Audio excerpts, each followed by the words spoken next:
Nashville on a Saturday. How we doing, everybody out there?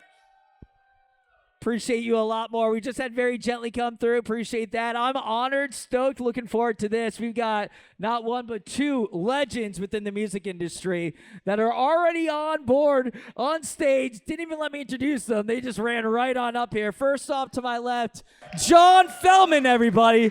Let's go, Feldy. Mighty Mighty Bosstones, as well as the Defiant right here. Welcome to Goodnight Nashville, man. Welcome to Nashville in general, my friend. Thank you so much. Thanks for having us, Gunz. Dude, we were just talking before, you know, for years, Nashville has really become something down here. You know what I mean? Like, for years, you might drive through Nashville, but now it's like Nashville is popping.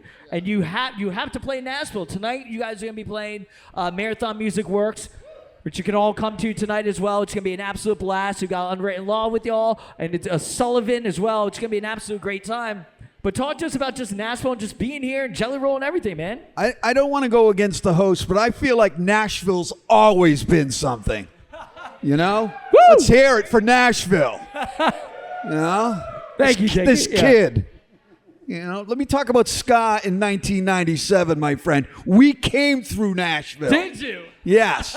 They were not shy. Yeah. They got on the dance floor. John, you remember. I do, dude. Yeah. Ska, Nashville ska? Nashville ska Nothing never like happened, dude. It never happened, bro. All right. Not for me. Maybe for you. You guys were killing it. So are you, buddy. That's awesome. This is right here. This is third wave ska.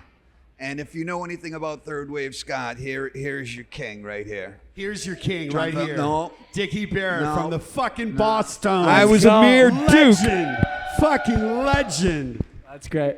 Well, listen, talk to us about this, man. You're back out there, Goldfinger, getting ready, got a new album and everything. How's it feel, man? Like, after you just said, throughout the decades, continue to go out there, continue to rock it, and also the different generations of fans. The people that saw you 15 years ago, 20 years ago, now bringing their kids to see you. What's that feel like, Feldy? It's for me, it's epic. I mean, we always bring all the.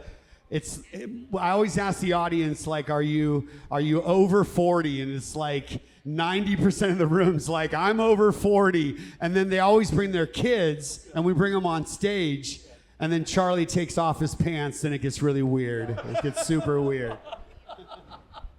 You never know what can happen at a Goldfinger show, apparently, right? Yeah, we were in St. Louis last night, and it was great. I mean, the kids were amazing, and it's just cool to see generation after generation just like, I mean, the 90s are happening right now. I mean, I'm a 90s kid. Yeah, and I want to ask you about that because I truly believe there's a rock resurgence right now. We're seeing that even like in other elements. I feel like there's like that alt country vibe. A lot of the producers that work and the writers that work in like that country world came from like the pop punk and the emo and the rock scene and are touring with them and they're are members and guitarists and stuff.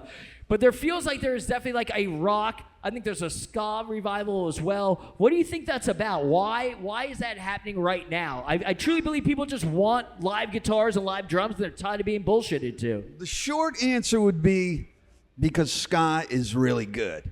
And it's good sounding music. It's enjoyable. It's energetic. It's fun. It's feel good. It's get on the dance floor. Forget your troubles. And that's always been the case. If we're talking about Jamaica back in the 60s where it originated, and then move on into the 70s in England with bands like the English Beat, Madness, Specials, etc. Then the same thing, and then move into our era of the, which was in the 90s. And it's also, you got to kind of compare it to like other movements in music. So if you're, there's still hippie kids and there's still ska kids and there's kids that were like, I am a rude boy and I'm a ska fan. Oh, I've got to see Goldfinger. I've got to see the Bosstone. So it still kind of stays alive that way. And I think that a resurgence and people like nostalgia and go, oh, I loved my father's favorite band was the Bosstones and I want to see that and relive that kind of thing. So, all those things combined equals right now, if you go to the Warped Tour, there's or Coachella, there's no doubt. There's the Aquabats. There's the ska bands that we know and love. And Warped Tour is to your point right there is Warped Tour just had an incredible. They just did 3 shows this year 100,000. Did you plus. go, Gunz? Oh, I went, baby. I hosted the shit Stop out of bragging. it on Amazon. Let's go. They did 3 shows. All of them had 100,000 people plus. Next year they've expanded to 5. And dude, you were, also when we were Young Fest and stuff, Goldfinger, rocking out. What does that make you feel, or how does that make you feel? Why do you think that it's been there, but there's something happening here, man? And you also produce and write with so many great artists, from Blink to All Time Low to Avril to just everybody.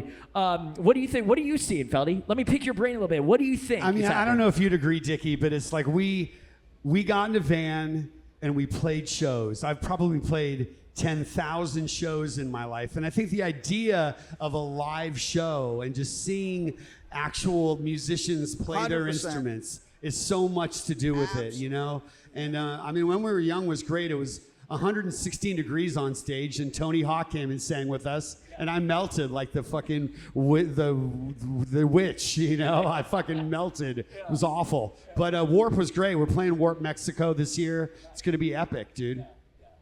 Not only do I agree, 100% I agree, but also, as I made all those points, an important thing to know about me and John, it's not a trend to us. It's a passion. We fell in love with ska music early on, both of us when we were in the high school age, him on the West Coast, me on the East Coast. And, so waves can come and go, trends can come and go, and it might be the latest thing, but to us, it's always our passion. It's what you do. So my first show was the English Beat ever when I was in 8th grade. my English first Beat. ska show too. At the Greek, it was radical. At the Orpheum Theater in Boston for me. I was going into high school, and Christy Dumont was at the show. She was a sophomore. She had that English Beat shirt on with the skanking girl, and we fucking made out. It was the best night of my fucking life. The best night. Who says it's not real, right? Let's go. Well, I guess as we speak here, Dicky Barrett from the Mighty Mighty Bosstone and the Defiant, and of course, John Feldmann, everybody, here at Jelly Roll's Goodnight Nashville. It is Gunz. It is the Gunz Show. The warm-up series. Let's go. Appreciate you all coming through here. We got our man Sullivan over there. Sully will be coming up in just a couple Sully. minutes. Appreciate, we've just had Very Gently San there as well. Diego, everybody. You were talking about this, Feldy, and I kind of, we got some friends and even bands that you've worked with in the past. Talk to me about when you're producing or working with artists, especially those that are the up and up or have been relatively popular and everything, how important it is to be authentic. And by that I mean, like, it's one thing to be like, oh yeah, I'm gonna be real and stuff, but like, how do you pull that out of them? How do you, like, do you know what I mean? Like, what is your number one rule of advice, piece of advice, I should say, for an artist that you're working with that wants to or is about to just break through the mainstream? I mean, the toughest thing is day one when you don't know the artist and you're just trying to like pull out some experience they had with their dad when they were 13 or whatever. It's like, for me, it's always after week one, and it's like the psychology of trying to get to know people. And it's the same.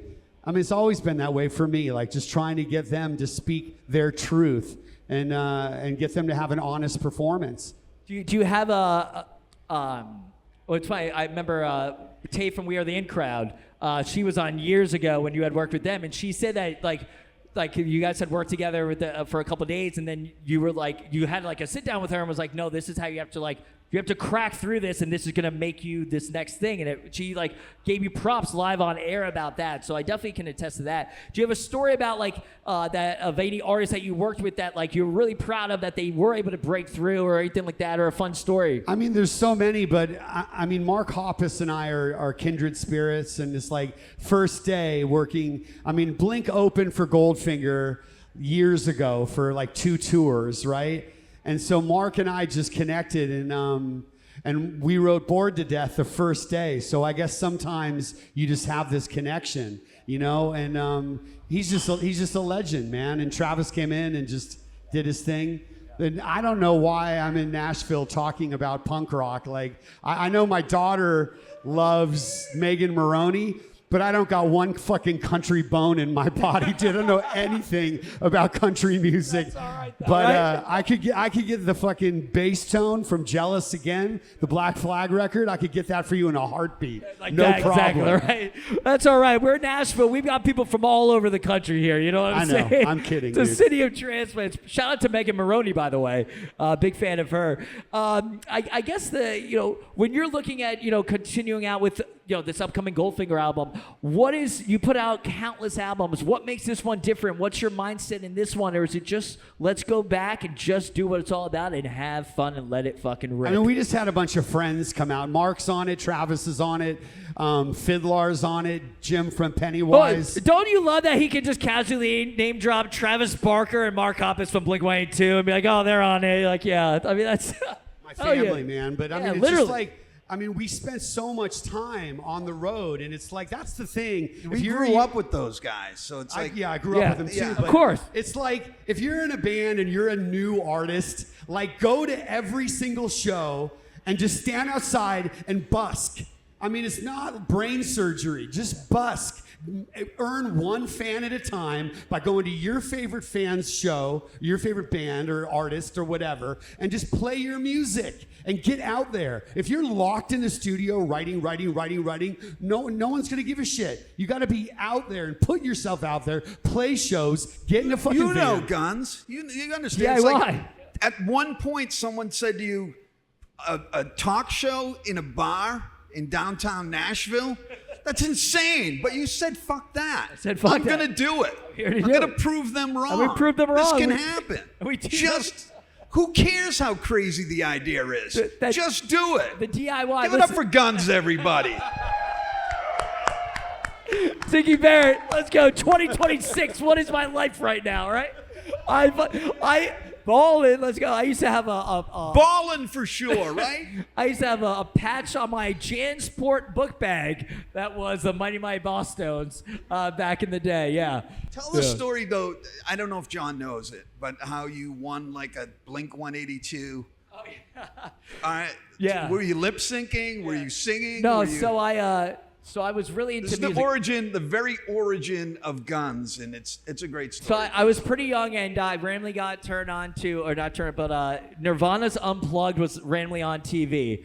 And Cobain was a left-handed guitarist, and I heard the song. I was like, "This is awesome!" So I had my uncle, because we didn't have a VHR that could record. I had my uncle record. I was like, "Next time he's on, like, please let me." I told my mom, it's literally like 6-8 years or whatever it was, and he recorded it. And so I would turn my $90, $20, $90 12-fret guitar upside down because I'm a righty, and hit play record to learn the notes that Cobain was playing. And that got me into, like, I love music, into Green Day playing Woodstock 94 with the Mud Pit.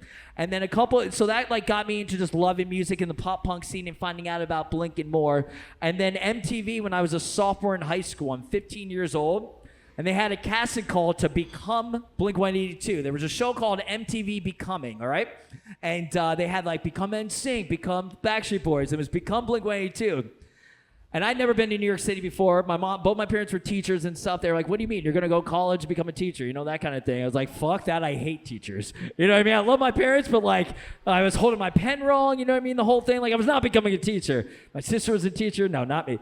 So I told my mom, she's like, absolutely not. And then she ended up saying, yes, I know how much it means to you. I'm going to drive you there. So we went in. Now, I go to a casting call. I don't know anything about TV or anything like this.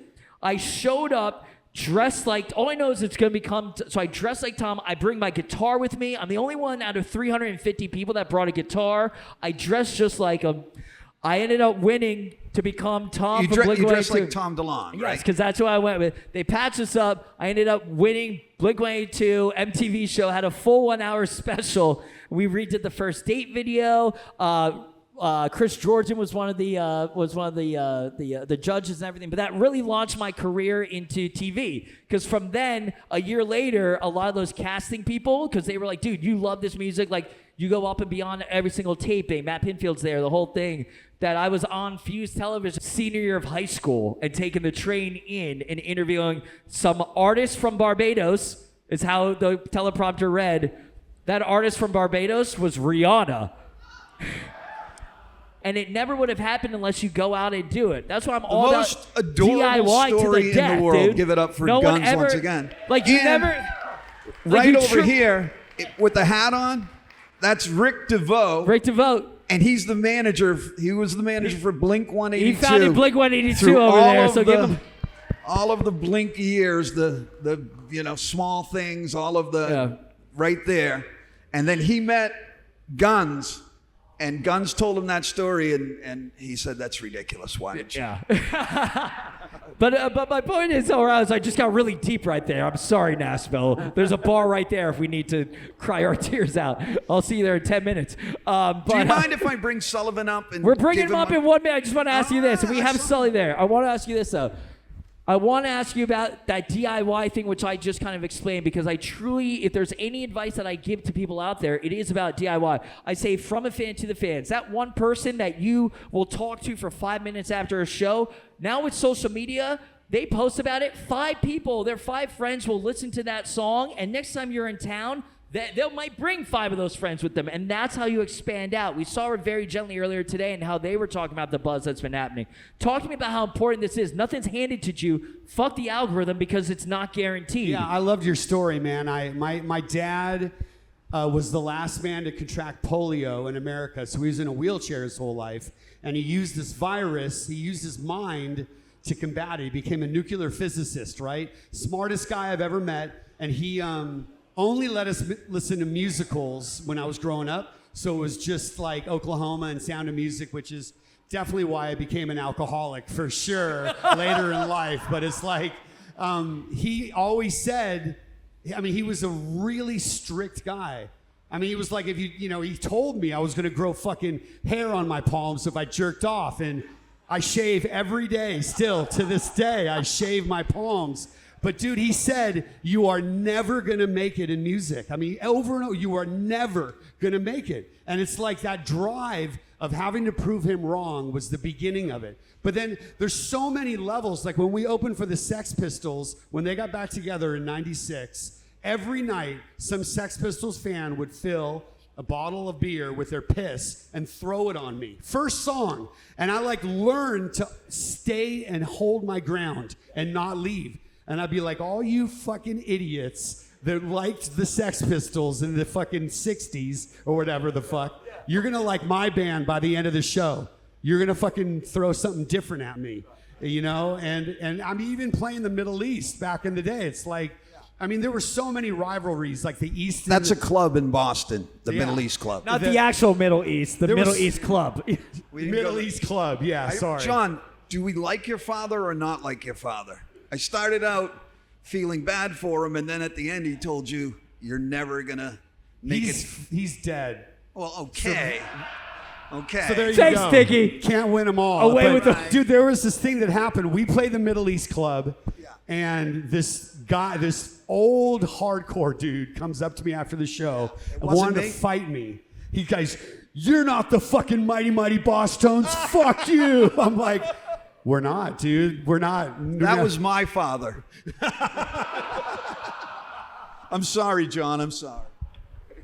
Well, we gave it all once again. We got John Feldman here. And the moral of that story is Boston is the worst. We are just the worst. And you'll see us tomorrow in the Patriots game. And there'll be, right?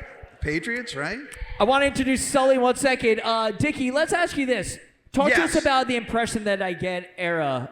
That song obviously blew up, and it was absolutely massive. What was it like in that moment? And the reason I ask that is I've had Fall Out Boy on and other artists, and sometimes they've said, sometimes they say, and Feldy, you might be able to test it, it's like when things are happening in the moment as an artist, you don't really know that it's happening because you're going from radio show to radio show to radio show. Patrick Stump from Fall Out Boy had said to me in the interview, he goes, Pete had told me that it got really weird when you would go to an airport and look at magazines and see yourself on the cover and not know that you were even on the cover of that magazine because things are just so chaotic and just so busy. It's not that they don't appreciate, but they don't live in that moment. What was it like with Impression I Get? Because it was a little before social media era, though. So what was that like, man? The album was called Let's Face It, and the song was The Impression. Close to the mic. Talk The close. album was Let's Face It, and the song was called The Impression That I Get, and it was the pinnacle and the height of our career. And if I had it to do over, I would do it way differently, because the whole time I was sort of like, oh shit, this is the beginning of the end. We're selling out. I know we're selling out. And there I go to the MTV Beach House. And then it's, Saturday Night Live and all this stuff. And I'm like, oh, and the guy that, yelled at John at the Middle East Club, he's like, oh, the Bosstone sold out, or whoever it may be. And so I didn't enjoy it the way I should have. And then years after that, and that was 1997, I got a job, and I was the announcer on the Jimmy Kimmel Live show for 20 years when that show started, and I was his announcer from Hollywood, and that was me for 20 years. And I saw other bands coming through, younger bands coming through with the same kind of thing. It was like when I went on TV, and it's like, and I would do my very best to pull them inside and said, this is as good as it gets. Enjoy it, because you're going to look back and say, oh shit, I wish I wasn't so bummed out. I wish I didn't get up in my head, and I wish I enjoyed it. And I can remember this, and I'll leave you with this story. And when I say leave you, Gunz, I'm going to walk off the stage. Perfect. When we played Saturday Night Live, we were scheduled to do 2 shows. And Chris Farley was the host. So it's the Bosstones, Chris Farley, and the famous last appearance of Chris Farley on the show. May he rest in peace. And it was exciting. And there we were. We're finally on Saturday Night Live, and we're going to play. And they said, we're cutting your second song, because there was so much comedy, and everybody turned out to see Chris Farley on the show. And I was like, and by that point we had done The Impression That I Get everywhere, Letterman, Conan, all the TV shows. And I was like, no, I want to do this other song. I want to do this other song. And Lorne Michaels came into my dressing room and heard that I was like kicking stuff and saying, I want to do the other song. I want to do the other song. Enormous Boston baby. And I come in and I go, look, we have other songs. We're supposed to do this song. I want to play this song. It's called The Rascal King. And Lauren goes, Dicky, as far as I'm concerned, you have no other songs. And I was like, womp, womp, womp. And the truth of the matter is, to the world and to everybody, it really didn't. I wouldn't say the Bosstones were a one-hit wonder, but maybe we were. But to me, it was my body of work. But to make a long story agonizingly longer, the truth of the matter is, I wish I could go back in time and relive that and be the kid that had a blast and go, hell yes, I'm doing it. Hell yeah, I'm at the beach house. Hell yeah, I'm here. You're a fucking legend, Dicky. Give it up for Dicky Barrett. I love you, dude.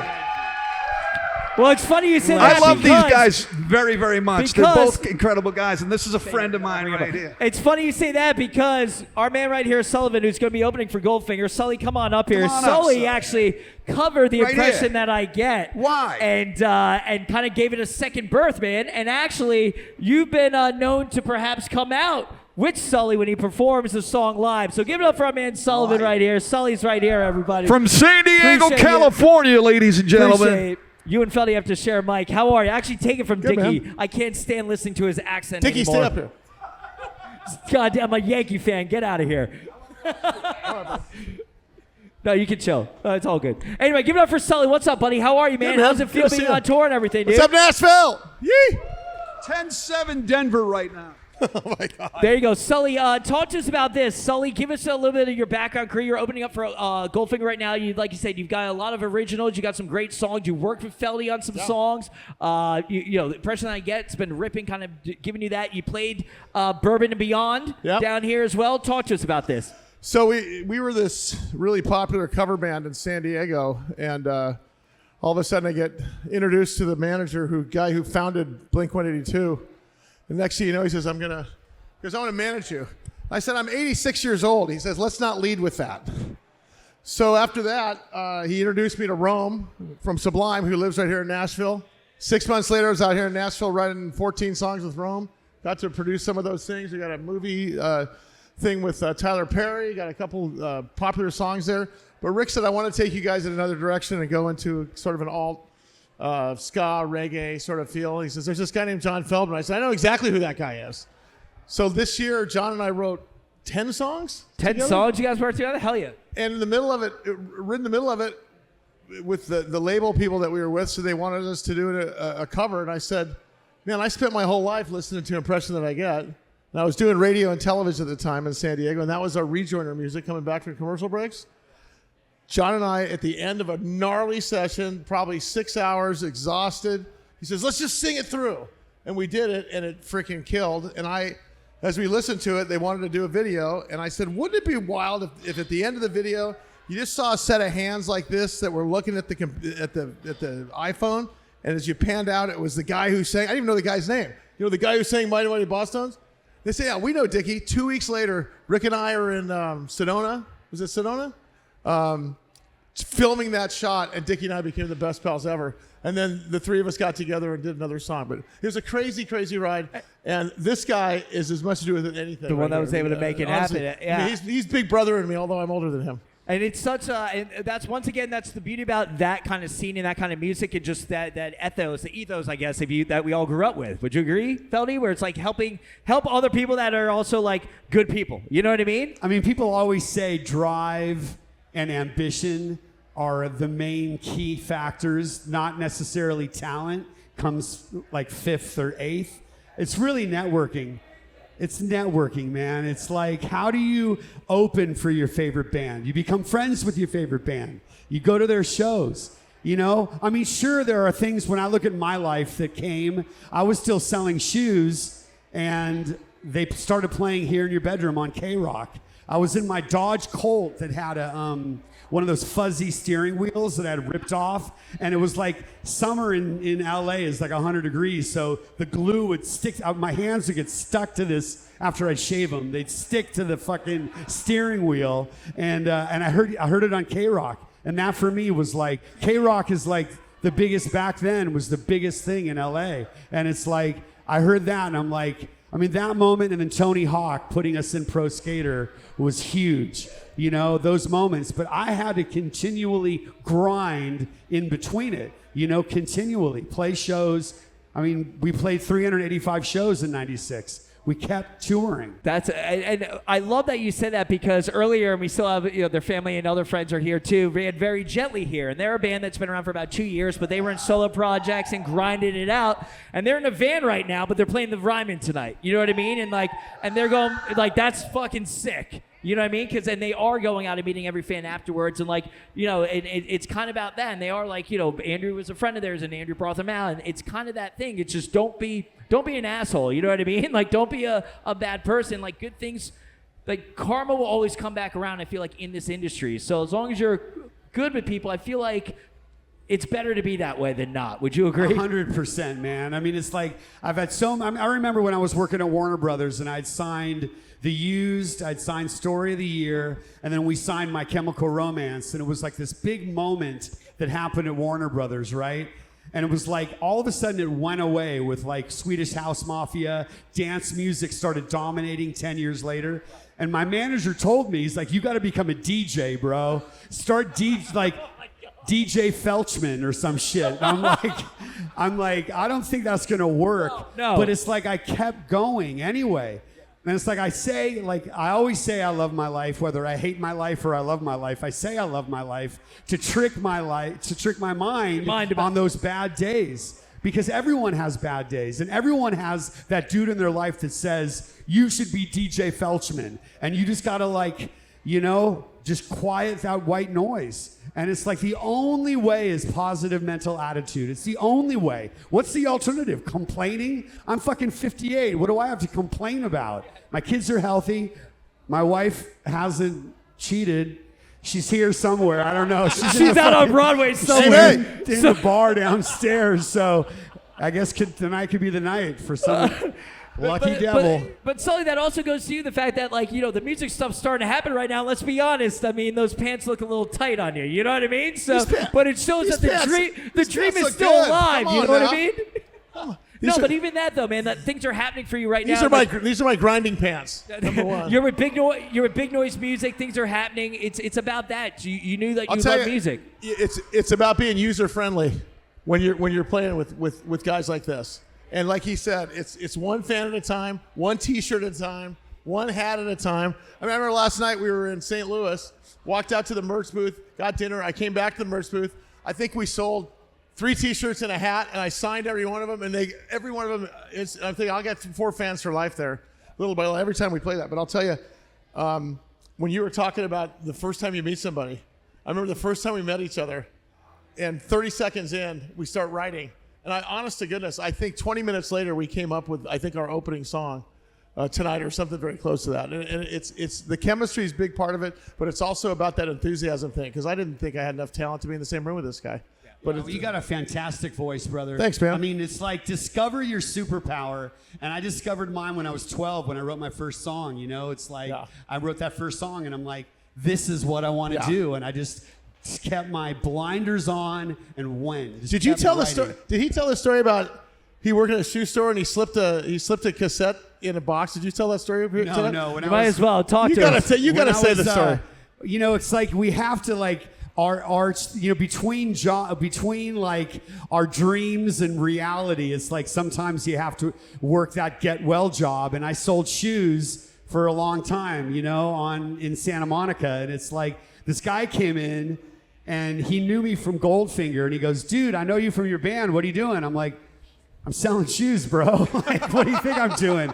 And I sold him a pair of 9.5 Oxblood Doc Martens, right? And I had a little cassette tape of, it was Here in Your Bedroom, Miles Away, and Mind's Eye from the first album. I have this little cassette, and if you don't know what a cassette tape is, you can fuck off right now. No kidding. It's like, cassettes were the fucking best, dude. I stuck my demo tape in his shoebox, and he signed me to a record deal the next week. And when I was a kid, like learning how to play the bass guitar, if I was like a kid going, how do I become a professional musician? My list wouldn't have been, number 1, learn how to play an instrument. Number 2, get a job at a shoe store. It wouldn't have been that. But it's like the universe like opens these little cracks of doors, and you just walk in and you show up, and it's just, you just got to show up, man. And I never said no to anything. I said yes to every fucking tour, to everything. I just said yes. And he's got 40 million albums sold that he's produced on. It's quite a lot. It's funny, I had Story of the Year, and you all know Story of the Year, Until the Day I Die, everything like that. They told me a story that one of the former members snuck on your bus and left like a videotape or something, and then you found out about The them. Story of the Year would... Anything. So here's the deal. You do anything to get attention. This was before social media, so like even sneak on a tour bus of a popular band, I guess. Yeah, he had a VHS cassette, and they would, when one guy in the band would get drunk and pass out, they would torture them, like literally, like they sprayed this one guy's back with Aquanet, you know, the hairspray, and lit it on fire and filmed the whole thing. And the guy like still has scars. And I saw that footage, and I'm like, dude, I gotta sign this band. That is so punk. I didn't even hear a note of music. I'm like, I want to work with They're this like, I love band. this. Yes. Yeah. And then, of course, you may have been found great bands like The Used, and The Used absolutely crushing it. You know, Quinn for all those years, great on the guitar. I love Quinn's guitar tones. And then Bert, amazing vocalist. What band would you say that you worked with that you're really proud of to see how, because you're sometimes a father figure to a lot. You know, sometimes they'll do multiple albums with you. Who have you really seen grow from like the popular aspect that you're really proud of, man? I mean, for me, Foxy Shazam, I don't know if you know that band, but Eric, the singer, is like... You used to have the backpack and the cigarettes and he everything. would light a pack of cigarettes and eat them. The guy was such a rad frontman. Anyway, they just got... They're the title track for that DC show on HBO. I don't fucking... I never... The DC show. I'm not sure I'll pay. Anyway, they just got, like, last year, they got placement on the that. title track Nice. Okay, to this massive show. And John Cena. Oh, the DJ Superpower, Super whatever that. Yes. The John Cena DC Comics and it's show. like I watched like this band that nobody knew of for 10 years have this huge moment. And it's like you never know. Timing is everything. And they were ahead of their time. Working with Brendan from Panic at the Disco, you know, like new perspective from Jennifer's Body, the song that we wrote together for our first song we did had this huge TikTok moment last year, and all of a sudden it's their number one song. All these on years Spotify. later, yeah. All these years later. What it's did you weird. What did you speak about Brendan? Because Brendan, I think always, I remember seeing them. They were literally in high school, Panic at the Disco opening. It was them, Cartel, Starting Line, Fall Out Boy on the Nintendo Fusion tour. I think Boy Sets Fire was in there as well. Panic at the Disco had a parent out with them on the road for their first tour because they were so young still, and they were still getting tutored to, they still had to do school. What did you notice in Brendan, who then goes on to do Broadway and then ends up becoming, songs with Taylor Swift and everything, and I think Panic at the Disco Brendan Urie, he could do the Super Bowl halftime show. I truly believe it. He is what do you think about that? Brendan Urie is the most, besides Sully, the most talented singer I've ever the guy sings like Freddie Mercury, plays drums like Travis, plays piano like Liberace. The guy is a legend.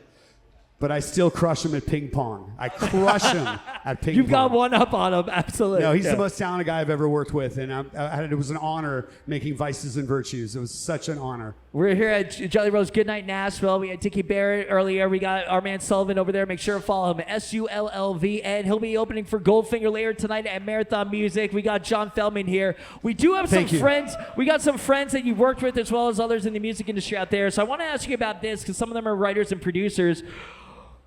What the fuck makes a hit these days? How about that for an open-ended question? But really, though, how do you, when you go into writing a song, you've been able to do it for so many years that everything's changing, man. And one thing that I tell people is the algorithm itself, I tell bands this all the time, as a consultant, you can't chase an algorithm because the algorithm itself doesn't even know its own algorithm. And every 4 weeks, it's changing. Yeah. So you're fucked. So I'm just believe in yourself and kind of go with that. But when you've gone through all your different genres of all those different music, talk to us about that. You have writers out there. What would you like to say to them? Yeah, for me, if I feel goosebumps when I hear a song, I know the world can feel that. If a song makes me cry, I know the world will feel that. And I only make music that I love. I don't make music to try and chase a trend or try and get viral on TikTok. I just make music that I love. And if I stick with what I know in my heart is good, I still believe song is king. It takes a lot of other variants to make it happen.